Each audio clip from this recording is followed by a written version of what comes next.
RTGA, mieux qu'une chaîne, un monde.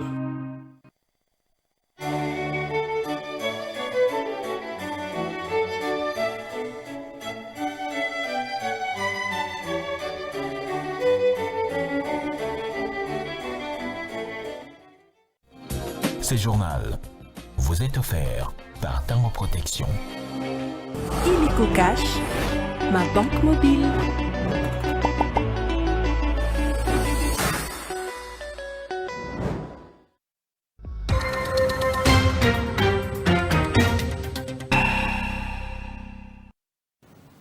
Mesdames et messieurs, bienvenue dans cette édition d'information sur la RTGA. A tout de suite à les titres. À l'opposition politique en République démocratique du Congo dit non à l'idée de changement de la Constitution. Dans une déclaration rendue publique ce 9 novembre, ces forces politiques de l'opposition et de la société civile projettent des actions de grande envergure dans les prochains jours.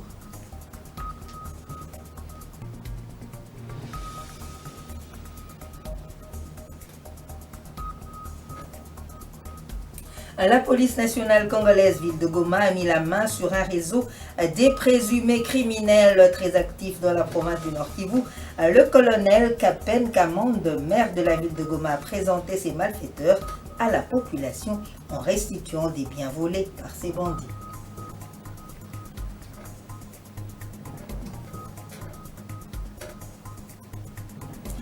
Les commerçants et les acheteurs se plaignent de la hausse des prix des denrées alimentaires à Kinshasa.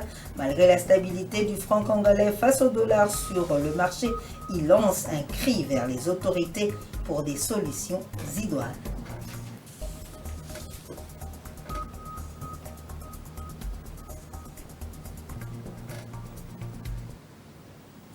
Merci de nous avoir choisis pour vous informer. Révision ou changement de la Constitution en RDC, les forces politiques de l'opposition et de la société civile ont, dans une déclaration rendue publique ce samedi, dit non à toute idée de toucher à cette Constitution.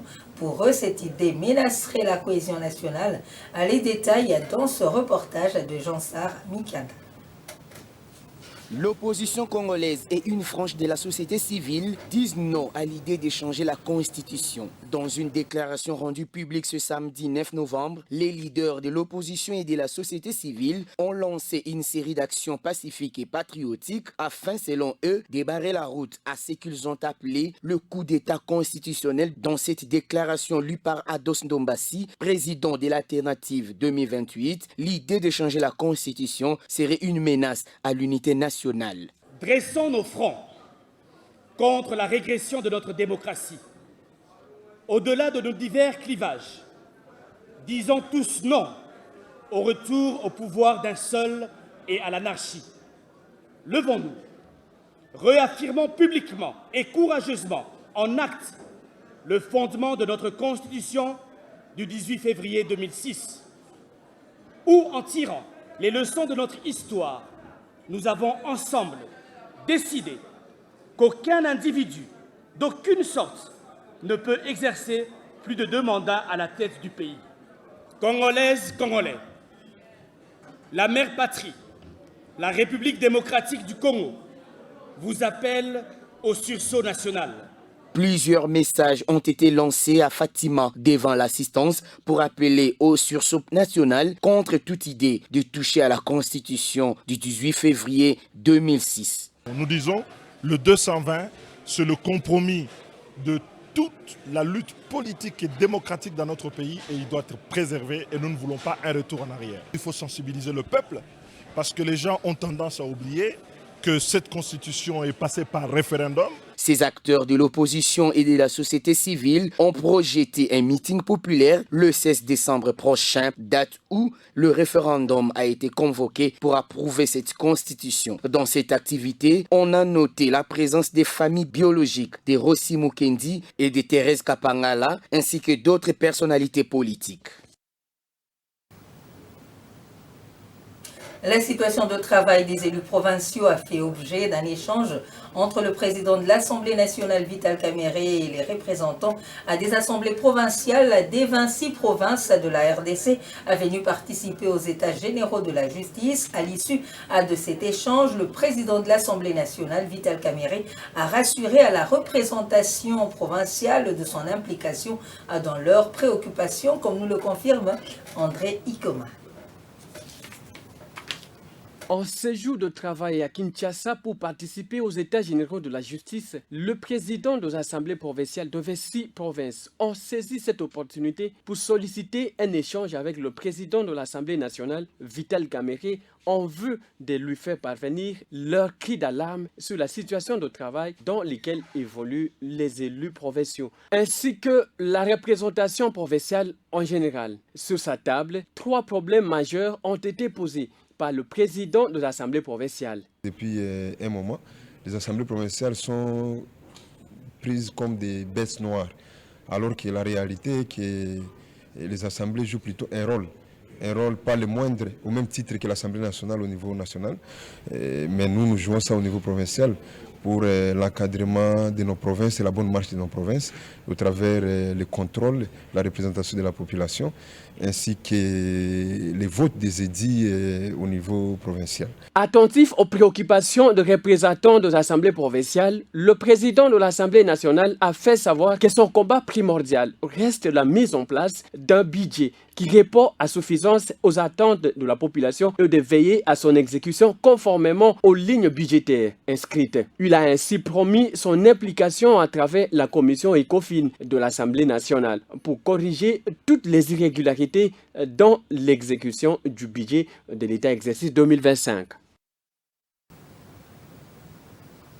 Et l'Union africaine déterminée à accompagner la RDC en soutenant le processus de paix de Luanda dans la résolution de la crise sécuritaire entre le Congo démocratique et le Rwanda. Adama Dieng, envoyé spécial de l'Union africaine pour la prévention du génocide, l'a dit lors de la rencontre qui a mis sur une même table à Goma, au Nord Kivu, des représentants de la MONUSCO, de la société civile et autres autorités politico-administratives de la RDC et du Rwanda. Images et commentaires. En séjour dans la partie est de la République démocratique du Congo, Adama Dieng, envoyé spécial de l'Union africaine, a affirmé que l'Union africaine soutient le processus de paix de Luanda dans la résolution de la crise sécuritaire entre la République démocratique du Congo et le Rwanda. L'atrocité criminelle ne naît pas d'elle-même. Et c'est pourquoi nous devons tout faire pour encourager le processus du Rwanda, pour que la paix s'instaure dans cette partie de l'Afrique, afin que les populations puissent retourner à une vie normale. Et des efforts sont faits en ce moment dans ce sens. Vous avez été vous-même témoin de la réunion qui s'est déroulée il y a quelques jours ici à Goma, et à l'issue duquel les 2 ministres des Affaires étrangères du Rwanda et de la RDC sont à nouveau engagés à tout mettre en œuvre pour qu'il y ait la paix, pour que cesse justement la commission de tels crimes, des crimes qui sont extrêmement graves. Je vais, comme vous le savez, continuer aujourd'hui ma visite sur Goma, d'abord en allant rencontrer les populations déplacées et ensuite échanger avec le représentant adjoint de la MONUSCO et enfin rencontrer les acteurs de la société. Dans son agenda, il est prévu une visite de sympathie et de solidarité aux déplacés de guerre dans leur site, mais aussi l'échange avec les représentants de la société civile. Au cours de la rencontre entre les représentants de la RDC et du Rwanda, les 2 ministres des 2 pays se sont à nouveau engagés à tout mettre en œuvre pour qu'il y ait la paix dans la partie est du Congo démocratique.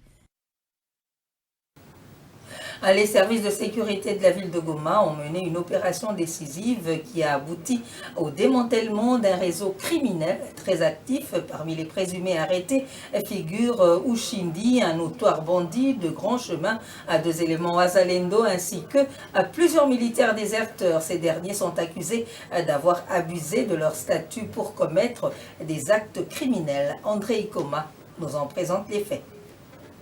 Criminel Ushindi qui était neutralisé il y a pratiquement 3 semaines, à moins que je me trompe, et il a pris fuite dans notre cachot au niveau de la caserne de KMB. Les gens ont raconté tout ce qu'il fallait, mais nous avons donné 72 heures à nos services pour rechercher et récupérer ces messieurs, un bandit de grand chemin. D'ailleurs, la population, il y a, comment on appelle, Kiziba 2, mon territoire de Niragongo, ils projetaient même, ils envisageaient faire des marches d'hostilité contre nos services. Et aujourd'hui, c'est une occasion de réitérer la confiance entre notre population et les services de l'État. Voilà en résumé ce que je peux dire. Entre nous, nous devons aussi anticiper certains événements. C'est pourquoi nous demandons toujours à notre population de nous tenir informés à temps réel pour anticiper les événements malheureux et qu'on puisse aussi maintenir l'ordre public. De 2500 lauréats magistrats nommés en 2024 n'ont toujours pas obtenu gain de cause en dépit des pressions faites par le chef de l'État Tshisekedi et son gouvernement à travers des manifestations. Une occasion pour Maître Thomas Moussemi, avocat au barreau de Goma et défenseur des droits humains, d'interpeller le ministre de la Justice Constant Moutamba qui s'est engagé à travers les États généraux de la justice de réparer cette dernière qualifiée de malade. Maître Thomas Moussemi a ainsi plaidé en faveur de ces 2500 lauréats magistrats. Suivez son intervention aux États généraux de la justice. Mais je ne vais pas aussi terminer cette adresse sans mener un plaidoyer en faveur des candidats magistrats proposés à la nomination en 2024. Parce que selon ce que nous sommes en train de suivre dans le couloir, il se peut qu'il n'y a pas l'argent pour les prendre en charge. Pourtant, parmi eux, il y en a de ceux-là qui avaient réussi brillamment et que par ordre de mérite, ils seraient déjà magistrats. Alors nous, on ne voudrait pas que, parce qu'on ne peut pas parler de la justice et occasionner une injustice à la fois. Donc nous sommes en train de mener un plaidoyer par rapport à nos frères, auprès du président de la République, chef de l'État, et au niveau du Conseil supérieur de la magistrature, pour qu'ils travaillent ensemble afin que nos compatriotes-là ne puissent pas être victimes d'une injustice du fait de leur non-nomination. Pour dire qu'il n'y a pas d'argent et tout, vous voyez, ceux qui ont commencé avant ne sont pas dans les bonnes conditions, mais on a recruté, on savait qu'il n'y avait pas de bonnes conditions. Mais sur les 5 000, comment on peut privilégier les 2500? On laisse les autres au motif qu'il n'y a pas de bonnes conditions. Donc nous sommes en train aussi de mener ces plaidoyers à travers ces assises pour que l'autorité suprême, le chef de l'État, qui va les nommer, donc qui a la latitude, qui dans ses prérogatives a le pouvoir de les nommer, qu'il les fasse. On ne sait pas si au Conseil supérieur de la magistrature, ça là où ça bloque, on ne sait pas à quel niveau. Donc moi je suis avocat, je suis aussi défenseur des droits de l'homme. Je voudrais que nos compatriotes, candidats magistrats proposés à la nomination en 2024, soient réellement nommés en 2024. Je crois qu'il y a un budget qui a été voté au Parlement, dont les discussions ont eu lieu il y a quelques jours. Moi, je crois qu'il faut arriver à les nommer. Donc,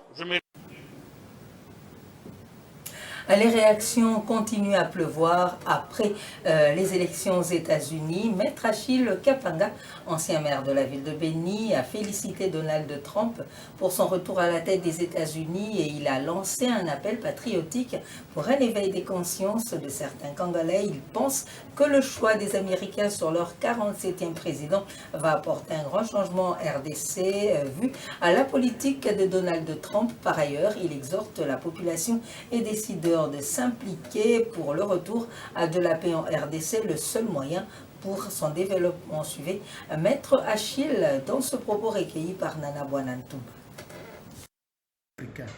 C'est un président américain élu par les Américains. Il doit faire appliquer les textes légaux américains, les lois américaines.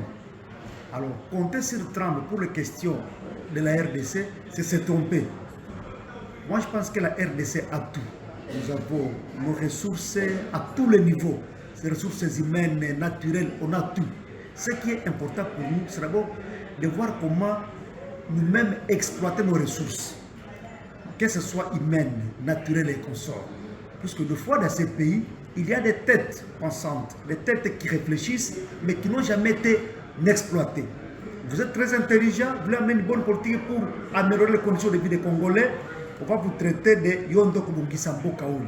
Nous devons changer ça. Donc, compter sur Trump pour moi, comme les gens le pensent, c'est vraiment aller en dehors des réalités. Les gens pensent que Trump amènera des solutions par rapport à la question du Rwanda. Non, non.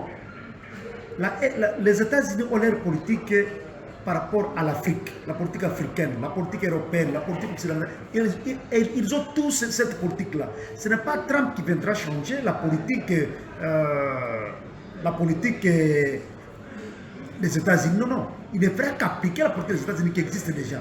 Donc, ce qui est important pour nous, c'est de voir comment d'abord consolider nos acquis, comment changer nos mentalités, comment faire appliquer nos propres lois que nous avons votées pour améliorer les conditions des Congolais, quitter les antivaleurs pour nous imposer, afin qu'on puisse dire non, la RDC, les Congolais est aussi fort. Et les États-Unis maintenant verront que nous sommes forts pour chercher comment collaborer ou bien coopérer avec nous. L'Institut congolais pour la conservation de la nature a initié la formation des nouveaux corps PPM en vue d'assurer la sécurité des sites touristiques sous sa charge et des animaux. Le directeur général adjoint de l'ICCN, Théophile Ngombo Difuma, qui a supervisé ce renforcement des capacités jusqu'à la clôture des travaux, a invité les bénéficiaires à la cohésion et à la discipline dans le cadre de la conservation de la nature. Images et commentaires. Je prends l'engagement solennel de respecter scrupuleusement les lois de la République, de l'élever jusqu'au sacrifice suprême. À l'issue de leur formation, les nouveaux membres du corps PPN ont reçu des brevets des mains du directeur général adjoint de l'Institut congolais pour la conservation de la nature, ICCN en sigle Ngombo Difuma Théophile, aux côtés du général-major Albert Massibamba, commandant du corps de protection des parcs, réserves et apparentés à la station des poules au siège de la réserve de Fauna Okapi. Dans son mot, le directeur général adjoint de l'ICCN, Ngombo Difuma Théophile, a insisté sur la discipline et la cohésion dans le corps qu'ils ont choisi de servir dans le cadre de la conservation de la nature.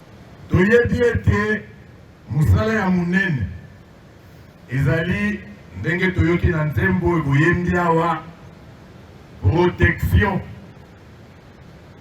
ya banzete na banyama oezali na kati ya zamba. En séjour à Epoulou, dans la réserve de Fauna Okapi, qui a permis au directeur général adjoint d'apprendre que WCS, partenaire de son institution depuis de longues années, est en difficulté avec les communautés riveraines à la réserve. L'incompréhension empiète leur collaboration. En bon manager, Ngombo Difuma Théophile prend immédiatement l'initiative de réunir autour de lui les deux parties pour harmoniser les vues et remettre de l'ordre dans la maison. Après 2 jours de discussion, un compromis a été trouvé à la satisfaction de ses interlocuteurs, avec comme fruit la réouverture des bureaux WCS pour la reprise du travail. Le réseau des femmes mandataires de la RDC a présenté à la première ministre Judith Souminois les préoccupations relatives à leur gestion dans un mémorandum. Le réseau des femmes mandataires a également évoqué la question des réformes pour une bonne gouvernance selon les attentes de la première ministre Judith Souminois. Suivez. Au cours de cette rencontre, le réseau des femmes mandataires de la République démocratique du Congo, à travers un mémorandum, a fait part à la chef de l'exécutif central des préoccupations relatives à la gestion de leurs entreprises respectives, ainsi que des difficultés auxquelles elles font face, notamment les conditions de travail des mandataires et des employés en vue d'une amélioration, les impayements, les manques de frais de fonctionnement dans les établissements nouvellement créés, les disparités de traitement entre mandataires du portefeuille. Elles ont également sollicité l'appui du gouvernement sur des réformes à apporter au sein de leurs entreprises. Le premier objectif était de la rencontrer, puisqu'elle a été nommée par le président de la République en tant que première ministre chef du gouvernement. Il était question d'avoir un premier contact avec les femmes mandataires et ensuite nous avons préparé un mémo que nous lui avons adressé pour qu'elle comprenne un peu comment fonctionne la gestion des entreprises et établissements publics. Et ensuite, nous avons aussi proposé des pistes de solutions face à certaines réalités et des défis auxquels nous faisons face. Elle était très contente, elle nous a encouragés et elle nous a aussi orientés, nous a donné quelques pistes de solutions et elle nous a aussi motivés. Et elle nous a rappelé aussi que nous ne devons pas nous attarder, par exemple, sur les conflits. Le réseau était émerveillé de constater la maîtrise de toutes ces questions par la première ministre qui leur a annoncé que le gouvernement travaillait déjà sur leurs préoccupations. Et pour mettre fin à la politisation et au favoritisme tant décrié, des critères objectifs et des tests seront imposés pour certains postes en vue de rendre compétitives les entreprises publiques, a prévenu la patronne de l'exécutif. La bonne gouvernance au sein des entreprises publiques est une priorité pour Judith Souminois. La première ministre a interpellé les femmes mandataires publiques à œuvrer pour la bonne gouvernance en vue d'atteindre des résultats, mais aussi de contribuer au développement socio-économique du pays. Il faut dire que le réseau est constitué de femmes présidentes, des conseils d'administration, directrices générales adjointes et administratrices du secteur public. Il est une structure technique et professionnelle portée d'une part par le souci d'accompagner le chef de l'État dans sa vision de relever le pays dans tous les secteurs de la vie publique. Ils travaillent pour la viabilité des entreprises publiques afin qu'elles jouent pleinement leur rôle et à offrir à la population congolaise une meilleure qualité de service. De ce commentaire de Jacques-Olivier Boulouba, auteur de ce reportage, parlons de la clôture jeudi dernier de la formation marketing digital des femmes entrepreneurs organisée par la Robank dans son programme dénommé le D-First. Ces femmes ont appris des nouvelles connaissances devant booster leurs entreprises grâce aux produits digitaux. Des précisions dans ce reportage de Jean Sarmikianda et Rodrigue Ekofou. Débutée le mercredi 6 novembre, la formation en marketing digital initiée par la Robank aux femmes entrepreneurs s'est clôturée ce jeudi 7 novembre à Kinshasa. À travers son programme Lady First, la Robank a tenu à outiller ces femmes qui entreprennent à devenir compétitives sur le marché et booster leurs entreprises. Pour cette dernière journée, la formation a été axée à la pratique afin de permettre à chacune des participantes à bien maîtriser les outils digitaux pour avoir plus de clients et rendre visibles les produits à commercialiser. La formation était à la hauteur. À vous ces femmes qui ont bénéficié des nouvelles connaissances grâce à la Robank afin de renforcer leur autonomisation. Et le marketing digital, le marketing en général ou encore la communication digitale, c'est vraiment un domaine que j'affectionne beaucoup. Il y a des outils que j'ai appris aujourd'hui à faire grâce à la Robank. Bon, ça c'est mon avis. Le meilleur banque de la RDC, c'est la Robank. Côté confiance, moi je fais confiance aveuglément à la Robank. Aujourd'hui, en tant qu'entrepreneur, on a sala marketing nanga digital où plusieurs personnes entre biso to ignorer en go. En tant que cliente de la Robank, ces femmes entrepreneurs ont besoin d'un coaching nécessaire pour une bonne gestion de leurs comptes. Voilà qui justifie cette séance d'échange animée par Junior Wadio, gestionnaire des comptes à la Robank. Et à la Robank, pour la clientèle Ladies First, la clientèle crème, nous avons deux types de cartes.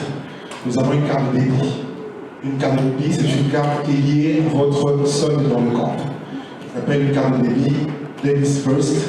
Nous avons également une carte de crédit qui vous permet d'aller dans le négatif sur votre compte. Cette formation a été sanctionnée par la remise des brevets aux participantes pour servir de témoignages. La Robank continue à inspirer confiance en prenant soin de ses clients pour une économie saine qui assure le développement. À fluidité du trafic routier à Kinshasa, le vice-premier ministre, ministre des Transports, Jean-Pierre Bemba, a convoqué le 8 novembre la deuxième réunion d'évaluation du dispositif expérimental mis sur pied depuis 2 semaines. Cette séance de travail a connu la participation de plusieurs acteurs sectoriels. Suivez ce reportage de André Icom. C'est une deuxième réunion convoquée par le vice-premier ministre des Transports, Jean-Pierre Bemba, pour évaluer le dispositif expérimental mis sur pied en vue de fluidifier le trafic routier à Kinshasa, présidé par le vice-premier ministre, ministre des Transports, Voies des Communications et Désenclavement le vendredi 8 novembre 2024. Cette séance de travail qui a connu la présence du ministre de l'Aménagement du Territoire, Maître Guy Loando, du ministre provincial de Transport, Bob Amiso, commandant de la police de la ville-province de Kinshasa, Blaise Kilimbalimba, et du président de la Commission nationale pour la prévention routière, Robert Matalatala, a analysé à fond le comportement des usagers de la route, car dans certaines artères, les aménagements opérés n'ont pas eu l'effet escompté, but pour lesquels le VPM de transport a remobilisé le service ainsi que les ministères opérant sur le terrain afin de pallier les difficultés rencontrées tout au long de la semaine. Il est vrai que nous sommes toujours dans la phase expérimentale. Nous avions tenu la première réunion pour voir qu'est-ce qui va et qu'est-ce qui ne va pas. Il y avait certaines améliorations à faire au cours de la réunion passée. Maintenant, le VPM, le transport, son Excellence Jean-Pierre Bemba, a demandé aussi que nous fassions maintenant une deuxième évaluation pour que ça aille, parce qu'il a remarqué, même pas lui seulement, mais toute la population a remarqué que au cours de cette semaine, ici, il y avait un petit relâchement. Il fallait que tout le monde prenne conscience pour que nous soyons à même, nous soyons au niveau où nous étions quand nous avions commencé. Du reste, les mesures prises sont conjoncturelles et expérimentales. La mise en place d'aménagements dynamiques et évolutifs sont nécessaires pour analyser et mesurer l'état du trafic. Flambée des prix des denrées de première nécessité comme la farine de sémoule, l'huile végétale et autres depuis quelques semaines à Kinshasa. Une révision à la hausse qui touche le panier de la ménagère malgré que le taux du dollar sur le franc congolais est plus ou moins stable. Les vendeurs comme les acheteurs lancent un cri vers les autorités pour des solutions durables pour que le fête de fin d'année se déroule sans problème.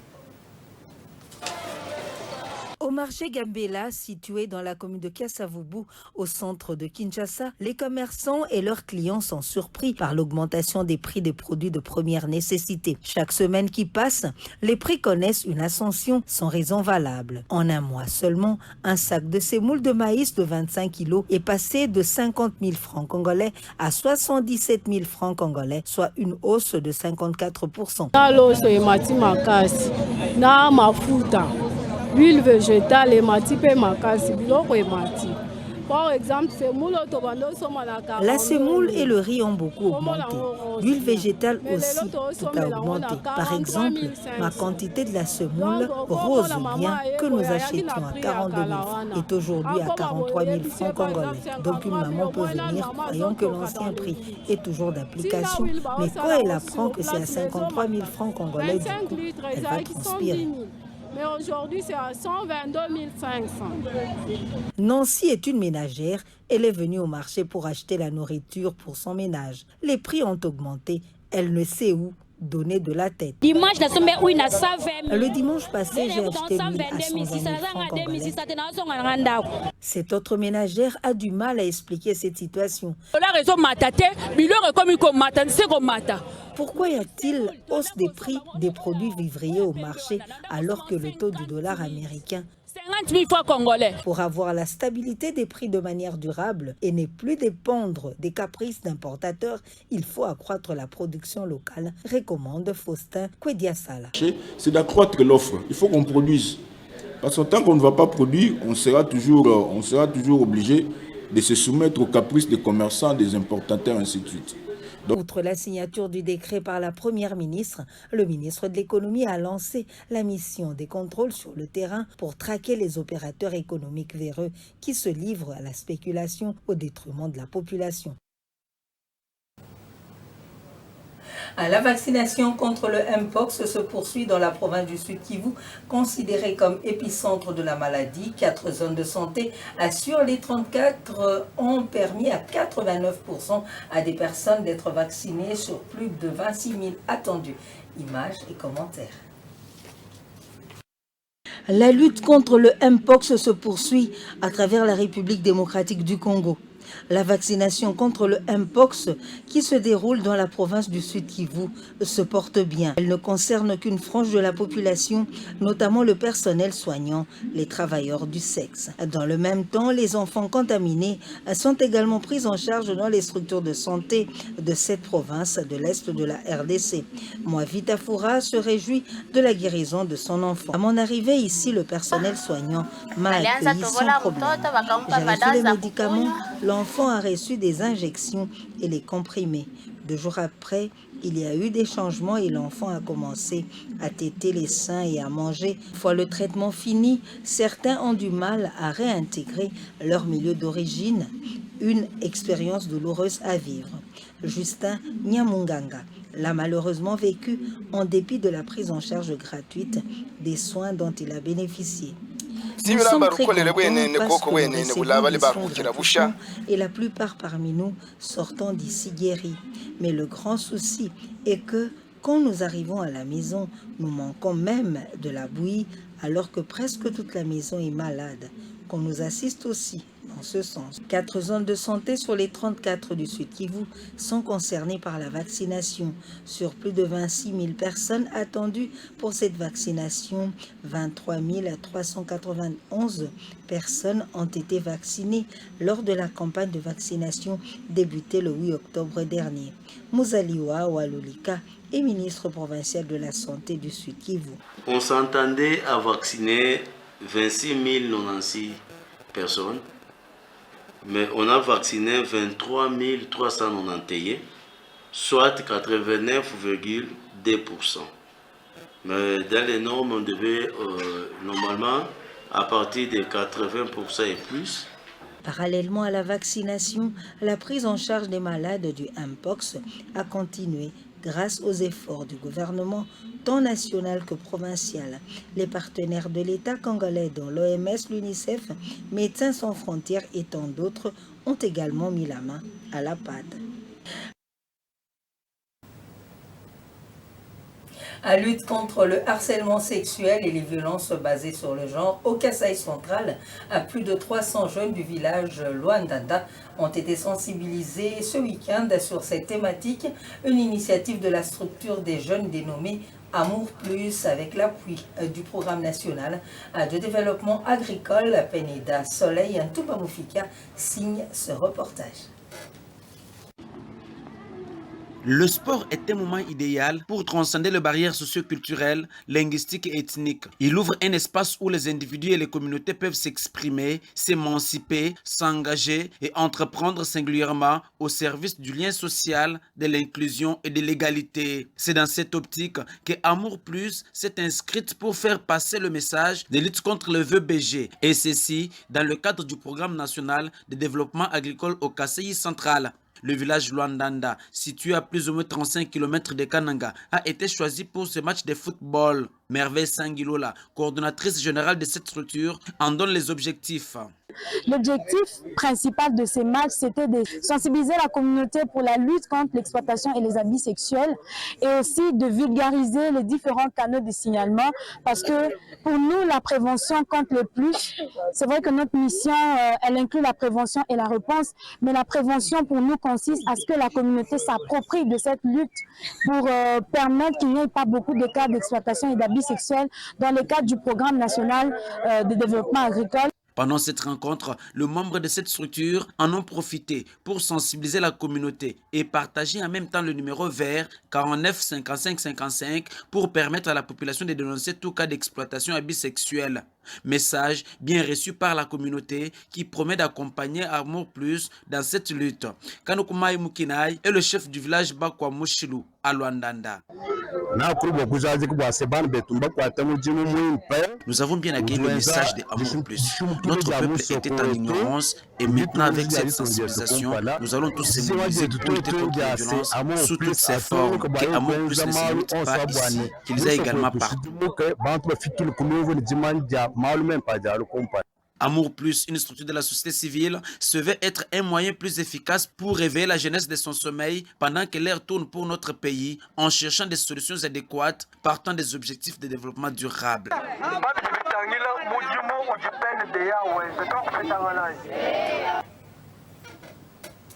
Et voici les grands titres qui ont marqué cette édition d'information. L'opposition politique en République démocratique du Congo dit non à l'idée du changement de la Constitution. Dans une déclaration rendue publique ce 9 novembre, ces forces politiques de l'opposition et de la société civile projettent des actions de grande envergure dans les prochains jours.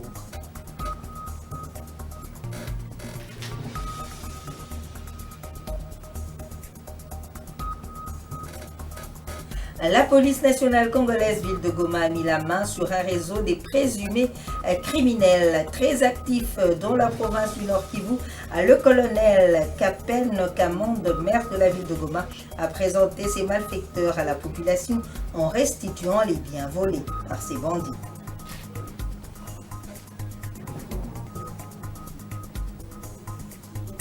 Les commerçants et les acheteurs se plaignent de la hausse de prix des denrées alimentaires à Kinshasa malgré la stabilité du franc congolais face au dollar sur le marché. Ils lancent un cri vers les autorités pour des solutions idoines.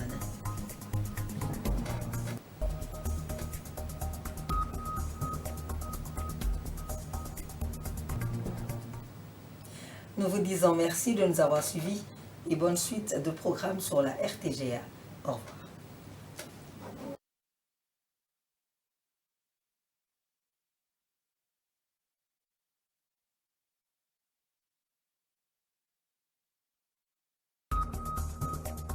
Ce journal vous a été offert par Tango Protection. Illico Cash, ma banque mobile.